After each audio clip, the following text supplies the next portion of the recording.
Hello mga boss, Ninyo Anthony sa El Nino Conditioning System, ang observant na magmamanok, ang online haliner nyo. Shoutout sa lahat kong members, 400 na mahigit. Keep on winning, keep on championing, and don't forget to keep on balatuing. So kahapon may nagpa-member na naman. So salamat boss, salamat sa mga tiwala nyo, salamat. Sa mga member ko, kung mag-struggle man kayo, kung hindi man gagalaw ang manok nyo, chat nyo naman ako, patingin ng sparring nyo. Sa last sparring ng manok nyo, patingin. Yung last latest na sparring ng manok nyo, tingnan ko kung anong pinalo ng manok nyo. Kasi mayroon po akong makikitang di maganda, may adjustment akong ipapagawa sa inyo. Kasi alam ko naman yun eh. Ako nagpauso niyan eh. Ina-analyze ko na po yan. Ina-analyze ko na po yan kung anong dapat gawin sa manok na may ginalaw ng masama. Alam ko na po yun. Kasi ako nga nagpauso niyang adrenaline rush. Na-analyze, araw-araw po ako nag-aaral sa manok ko.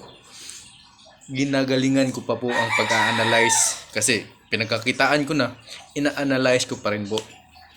Kaya salamat po sa mga naniniwala, salamat po sa mga member ko, 400 na kayo na mahigit. Wala na pong nag-chat sa akin na nag-update. Ang dali lang naman kasi matutunan, pero darating din ang araw na baka makalaban nyo, naka-adrenaline rush na rin, or may lumalamang na sa sistema natin. Kung mag-struggle man kayo ha, hindi ko naman sinasabi mag-struggle na kayo. Kung mag-struggle man kayo, PM nyo ako para makita ko yung latest sparring ng manok nyo bago ang laban. Tingnan ko kung anong kulang, anong adjustment gawin para hindi na maulit ang nangyari. Kasi tulad nung taga-bantayan, unang member niya sa akin, tuloy-tuloy panalo niya. Biglang bumagsak. Sa stag derby pa ha, bumagsak yung score niya. Stag derby pa, bumagsak. Isang panalo, tatlong talo. So, nag-send siya sa akin. Nag-send siya sa akin ng video. Tiningnan ko, boss, ganito gawin mo. Tuloy-tuloy na naman. 5 panalo. Tuloy-tuloy na naman, 5 panalo. Kaya, pagkatapos ko siyang sinabihan ng adjustment na gawin, tuloy-tuloy na naman, 5 panalo. Dikit ha, 5 panalo, dikit, walang talo. Tuloy-tuloy. Mayroong isa pala. Pero yung pagkapatalo nun, bali ang tari. Kaya salamat sa mga nagtitiwala sa El Nino Conditioning System. I-update nyo lang ako kung nag-struggle kayo. Kasi hindi ko kayo pababayaan. Nakatulong kayo sa akin, tutulungan ko din kayo. Salamat po sa inyong lahat. So, ganito po. Sa bago nating mga member, salamat sa mga nagtitiwala. PM nyo lang ako. Mayroon din po tayong gamot, Superior Extra Life. PM nyo lang din ako. Kaya dito sa El Nino Conditioning System at sa Superior Extra Life, lamang ka sa panalo. Yung sumali ng Tricac, 2.5 ang score. Kombinasyon ng El Nino Conditioning System at Superior Extra Life. Naunahan pa yun. Yung last fight niya na tabla, naunahan pa yun. Nagantihan, patay agad ng kalaban. Kaya pagkapatay ng kalaban, patay din siya. Kaya tabla, pa-champion dapat yon. So, salamat po sa mga nagtitiwala. So, ngayon naman, ang mga manok ngayon ay palaging basa. Umuulan. Kaya nga, ang tinuturo ko sa inyo, lagi dapat may kulungan kayo. Dapat, kung di nyo man mapasok sa kulungan lahat ng manok nyo, dapat yung mga hinahanda nyo, ikulong nyo talaga yan. Kasi ang hirap niyan. Ang hirap maka-adjust ng manok nyo pag nababasa ng ulan, pag lalo na kung malapit na ang laban. Kasi ang lamig at ang moisture, delikado yan sa manok. Manginginig din ang manok.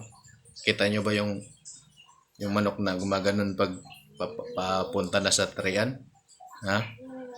Oo. Yan ang mga indikasyon na hindi siya ganun ka komportable sa panahon man, sa moisture man sa paligid, at sa ingay ng sabungan. Kaya nanginginig, pero may panalo pa rin yan. May tari yan eh. May panalo pa rin yan. Kaya ang manok nyo, huwag nyong hayaang mabasa sa ulan. Dapat nakakulong yan. Yan ang totoong pahinga ng manok. Nasa kulungan. Hindi yan nakakapahinga ng maayos sa dapuan lang. Lalo na kung uulan. Pwera na lang kung alam nyo na walang ulan na parating sa gabi na yan. Kaya ako, sa gabi, nakakulong talaga ang manok ko. Lalo na yung mga panlaban. Marami po akong kulungan. Alam nyo ilan ang kulungan ko? Ang kulungan ko ay 31 na pinto. Lahat may lamang manok. Salamat po sa inyo dahil sa membership nyo, nakapagawa ako ng 31 na pinto ng manok. Yung 3 pinto, 2 pinto, 10 pinto, dati sa trabaho ko pa yon. So yung mga nadagdag na 21 na pinto sa conditioning system na yon, sa kita ko na yon sa conditioning system. Kaya kahit mahalaga ang kulungan. Tingnan nyo yung mga farm ngayon. Tingnan nyo yung mga backyard, may mga kulungan na. Mga member ko yan. Kaya salamat po sa inyong lahat sa mga titiwala dito sa Elenio conditioning system. Mag-PM na kayo. Madali akong kausap, madali akong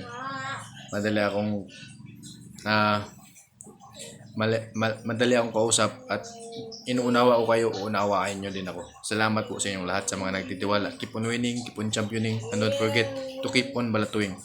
Ito pa, meron akong subscriber na sa YouTube. Bago lang nagpa-member ha. Subscriber sa YouTube, matagal na. Yung turo ko, boss, salamat sa turo mo. Talagang totoo ang epekto sa manok. Natuto na yun siya sa mga video ko. Nagpa-member pa sa akin. Ganun kaganda ang tiwala niya sa akin. Kahit natuto na siya sa turo ko na basic, nagpa-member pa rin siya sa akin. Boss, ito yung mga na napapanood ko sa YouTube mo, boss. Talagang epektibo. Nagpa-member pa siya sa akin. Oh, kita nyo? Natuto na. Sa mga basic ko na turo, nagpa-member pa siya sa akin. Gusto pa siyang madagdagan yung kalaman niya. Kaya salamat, boss, sa tiwala. Huwag kang mag-alala. Hindi ko kayo pababayaan. Mga member ko, hindi ko pababayaan. PM nyo lang ako. Hindi ko kayo ma-update. Talagang hindi ko kayo ma-update. Bakit? Minamarket ko rin yung sistema ko eh. May chinachat ko rin yung mga ibang nagmamanok eh.